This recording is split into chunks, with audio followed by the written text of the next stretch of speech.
Well, here it is, the stables, built in about 1746 as the stabling for the big house which you can see over there, which is now called Old Hastings House, used to be called the Mansion. It was owned then by a man called John Collier, who was the mayor of Hastings for very many years and also the town clerk. So he must have been a pretty powerful chap. And one has to remember Hastings in 1746. The whole town lay between the two hills, the East Hill and the West Hill with the cliff with the castle on it. That's all there was of Hastings in 1746. Population about 3,500 people. Two churches, St. Clement's at the bottom of the High Street, and built a few years later in case the French came too far ashore and burned it down, All Saints over there. And two main roads, the High Street running up here and All Saints Street running down by All Saints Church. The main road that you may have come in by and into our car park, of course, was not a road at all. It was a stream, a river called the Bourne, which flowed out to the sea down at the base of where the harbour arm now is. But of course the harbour wasn't there. The harbour wasn't built until about 1850, when the railways came to Hastings. So there you have this little town snuggled in between the two hills, with the church at the bottom of the High Street, and next door to it the town hall, and the mayor's residence at the top end of the High Street. And for some reason that no one will ever understand, he decided that he would like to build some stables. Why he couldn't have walked, I can't imagine. It was only about 400 yards down the road. However, he did. And he had this very beautiful Georgian stable put up. I'm not an architect, but I'll do my best to explain one or two of the examples of the building to you, because it's important in the later part of the story. Where we have wood now underneath that arch, originally were doors, and that part of the building held the carriages at each end. The grooms and footmen and people lived in little houses over the top at each end. And you can still see the bricked up doorways where they used to get into their little houses to go up to the top. Which part of the theatre as it is today was your home? Facing, where are we? We're out. This We're is the facing the Bourne Bourne. you're looking at. Bourne. I want that, oh, I'm sorry, out that way, to the High Street, Yeah. on the right. The northern At end. the gallery end, not Yes. not the stage end. No. You lived at the gallery, gallery end. Yes. Yes. Yes. And How many rooms had you there? How big a? Oh, they was big rooms, big lofty rooms. Yes. Because I can remember my dad, well, it may have been years after, saying how cold it was here. Well, there's a lot of fire and to keep the place warm, because it was so lofty. No central heating in those days. Do you remember how many horses were kept here? Well, I think when we had visitings, there was room, I think, for 16 horses. 16 horses. Yes, I think so. And what carriages then? 4 to 5 to a coach house. Because the two coach houses, one under Yes. each living quarters, you see. And the other living quarters were for visiting coachmen and the grooms. The horses lived in the area there. That's the original Georgian wooden arch over the doorway. Those are new teak doors, but the arch is the same. And the hayloft was in the area above, and you can still see the old iron hook sticking out of the wall where they used to hoist the bales of hay up to store into the hayloft over the horse entrance. It has one very interesting architectural feature that we can look at when we leave here, but I'll tell you about now. The wall from the ground to that point where you can see the floodlight is vertical, but the wall above that leans out. Can you see? It's called corbelling. Each brick is a fraction of an inch further out than the other one, so that the wall leans like that. And when you go down, as we will in a minute, to look at the wall, you can look up and you can see that section of the wall pointing out, hanging over you. It's purely an architectural feature. There was no reason why it should have been done. It was just that he wanted to make it look a little more beautiful. And the interesting thing about it is that having built it, the area of the building cubic area, cubic space inside that building is larger than the house he was living in. And when you imagine that what he was really doing was the equivalent of somebody in 1975 building a garage, one wonders why he took so much trouble, but thank God he did. Oh, we shouldn't have this lovely building here today. The brickwork is particularly interesting because, as you can see, they're bricks with a red face and a grey return.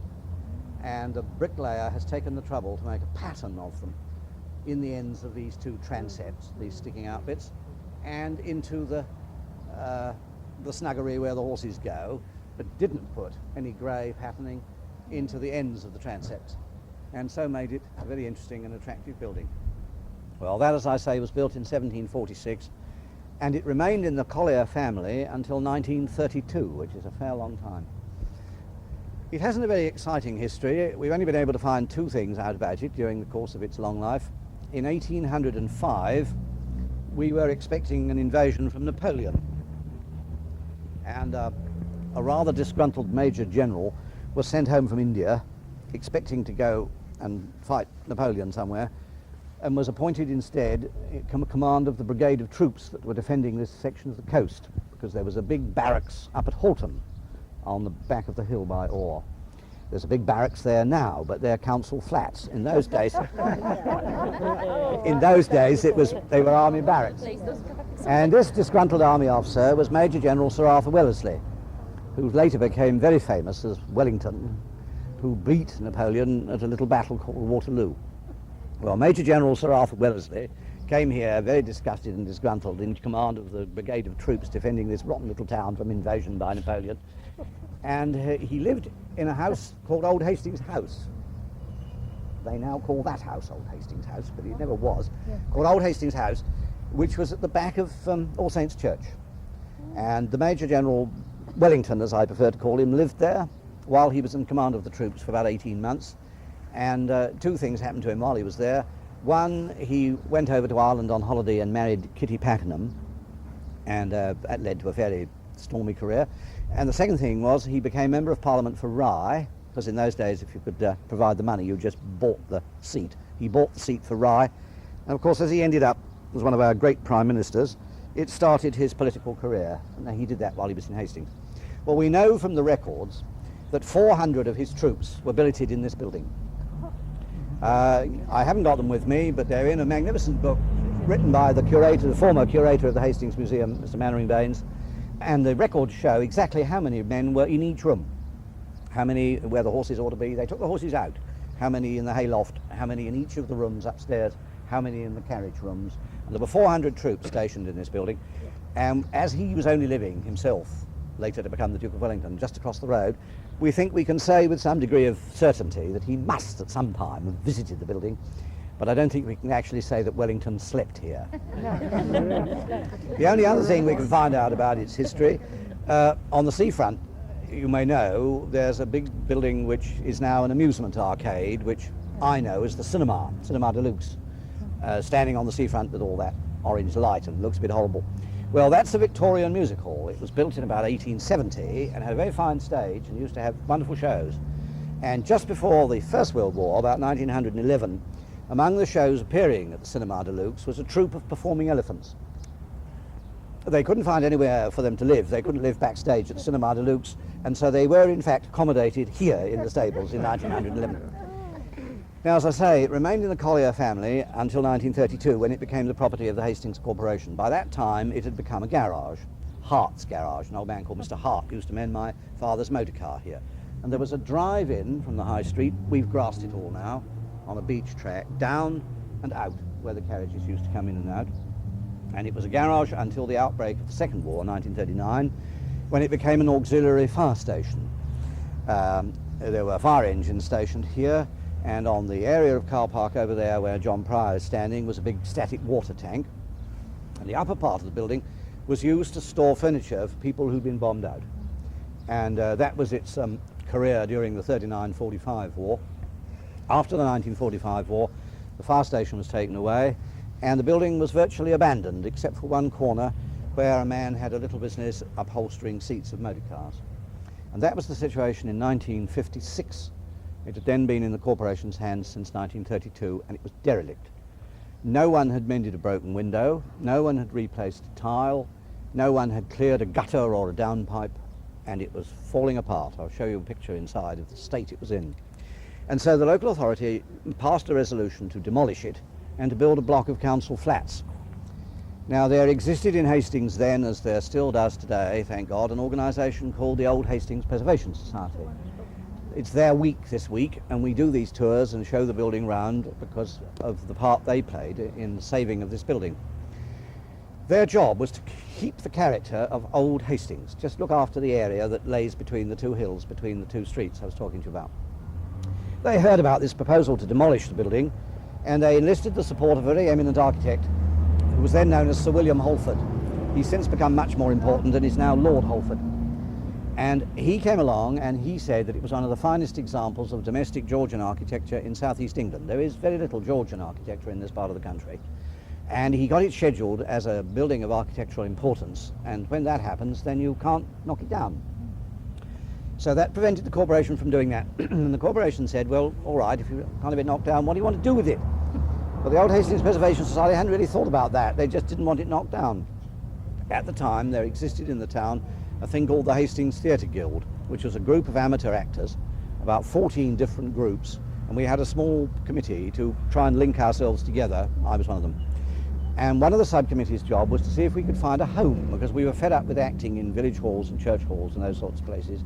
And we four on this subcommittee heard about the stables and came down here to have a look at this derelict old building to see whether it would make a theatre. And we realised at once, of course, that ideally it makes a theatre because you take the whole of that transept and turn that into the stage, and you take the whole of this one and turn it into the foyer and coffee bar and lavatories. And the narrow neck becomes the auditorium, and you have in that roof the height that you need in order to have a properly managed stage, which I'll show you when we go inside. So we started negotiations with the Old Hastings Preservation Society, we being the Theatre Guild, on the basis that if they would raise the money to restore the building and convert it into a theatre, the Theatre Guild would rent it in order to do its amateur plays there. And these negotiations went on for a year, quite the most frustrating year of my life, I think, because we were not allowed to go to any of the meetings. We weren't on their committee. We could only put forward ideas, and then they came back to us, and then we'd put forward some more ideas, and then they'd ask some more questions. And this went on and on until one awful night when the chairman of the committee considered it rang me up and said, we've debated it at last, Mr. Perkins, and we've decided by 9 votes to 8 not to do it. But never mind, come up to my house tomorrow evening and we'll do it. And that was Mrs. Dan Reuter, who is now a very elderly lady in her 90s, who lives with a retired rear admiral in that big house that you can see at the end of High Wycombe. The red one. The big red house. William Morris did. William Morris, that's right. It's got some original William Morris wallpaper in it. all It's that absolutely effect, yeah. magnificent place. Well, the rear admiral was one of the 3 survivors from the battleship Invincible, which was sunk at Jutland. There were only 3 men left out of the whole ship. And the poor old chap must be about 96 now, and the old lady was getting old in the days that I'm talking about, 57.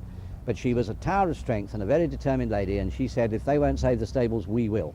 And we went to our house the following evening, and as a result, a small committee was formed, and we set ourselves up and called ourselves the Stables Trust, because we thought we were going to have a deed of trust and have trustees and do it like that. And we set out to raise the money and to restore it and to convert it into a theatre. I may say that at the time when we did that, we had exactly, the Theatre Guild, £12. We got the trust formed. We were lucky in having a very eminent lawyer on the committee, who was then Sir Melford Stevenson, QC. He is now Mr. Justice Melford Stevenson. He's the chap that's always in trouble in the papers for sending thugs and villains to prison for long periods. A great lawyer and a fine judge and a wonderful man. And he said we should have to be a limited company because we'd never get trustees and all that sort of thing, which was absolutely right. And so we formed ourselves into a limited company. We didn't know quite what to call ourselves, and we'd already launched our appeal.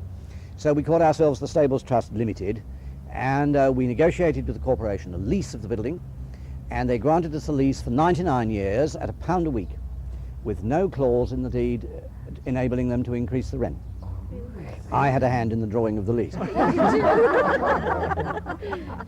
And then we set to work, and in less than a year, by sheer hard work and determination and all sorts of schemes and things, which I won't bore you with, because it's the building you've come to look at, we raised £9,000. And we instructed the builders, a lot of the work, clearing up the place, getting out the gutters, and I think none of we did ourselves. We instructed the builders, and the building work and the conversion into a theatre was done in less than a year, and the theatre was opened by Sir Ralph Richardson on the 16th of June 1959. More about that when we get inside. Just a couple of things I'd like to tell you about the outside. One is that we had to take all the tiles off the roof because it was in such a dreadful state. The roof had to be re-timbered with all the small timbers, and the big oak timbers had to be shortened where they were all rotten with the water that had been coming in for all the years. But we were able to put back 90% of the original 1746 tiles. We were also able to save some of the cobbling. Not all of it, because we didn't any longer want carriages and things to come. But just to keep it, we have shown it in those two small areas which have a granite set round them. Those are original 1746 tiles, and originally the whole of this forecourt had been tiled like that, though it wasn't looking anything like that when we took it over in 1957. That's the first thing to tell you. The second thing that we had to do was to build another transept. The back wall of the building was straight. It didn't stick out like that, with the result that if that's going to be the stage, and this is going to be the auditorium, we would have had a wing 10 feet wide on this side of the stage, but no corresponding wing the other side. As you went off on what we call the OP, you would have walked straight into a brick wall, you see. And so we had to build out. And then, of course, we came across the first snag of our own creation. Having got the building scheduled as a building of architectural importance, it couldn't alter it, could you? And to overcome that, we found out that the bricks with which this building had been built in 1746 had been made at a brick field in Ashburnham near Battle, about 6 or 7 miles at the back of the town. And we found out that the same brick field in 1957 was still in existence. So we took down an old chimney, which we didn't want, at the back of the building. I can show you where it used to run.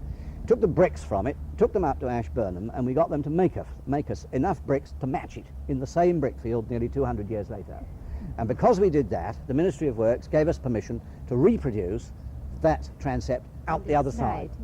And that was in 57, and as you walk along there now and the years go by, it's getting more and more difficult to see where the 1746 bricks end and the 1957 bricks start. Alas and alack, a few years later, the brick field closed forever. It's no longer at Ashburnham. So if we want to enlarge the theatre again, as we do, we shan't be able to have any bricks made at Ashburnham to match. Now that's the history of how the building came to be built and how we came to establish it as a theatre. And now I think we might go indoors, and in the auditorium I can show you what we've done in there and tell you a little about the money-raising antics, and then we can go onto the stage and you can see the equipment and go backstage. See all that. I shall never forget the feeling of euphoria and enthusiasm which seemed to enter all the members of the various societies which now make up the Hastings Theatre Guild when we realized that the incredible had actually happened and that we had found a home at last in the old Georgian stables at the top of the High Street. All those endless committees and fundraising activities, all those doubts and fears had at last borne fruit, and we had a home. And what a home! Before its restoration and reconstruction, the building had fallen on evil times. Its last occupant had been a car upholsterer, and so there were always a number of cars in various stages of dilapidation parked inside and out, together with a variety of objects, many of them unidentifiable, at least to me, as if some mad artist had heaped them all together in some horrific still life. There were gaps in the roof, rotting beams, crumbling brickwork, and everywhere a thick layer of dust. It looked as if it would indeed be a Herculean task to clear these Augean stables. I well remember the Sunday morning we cleared it out, heaving furniture and all sorts of rubbish through the windows in the upper story at no little risk to life and limb, and the laughter and shouts which rang through the clouds of dust to disturb the peace of that memorable Sunday morning.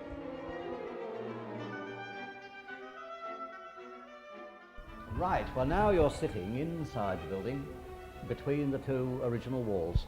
There's the 1746 wall, each side of you, and this is the archway through which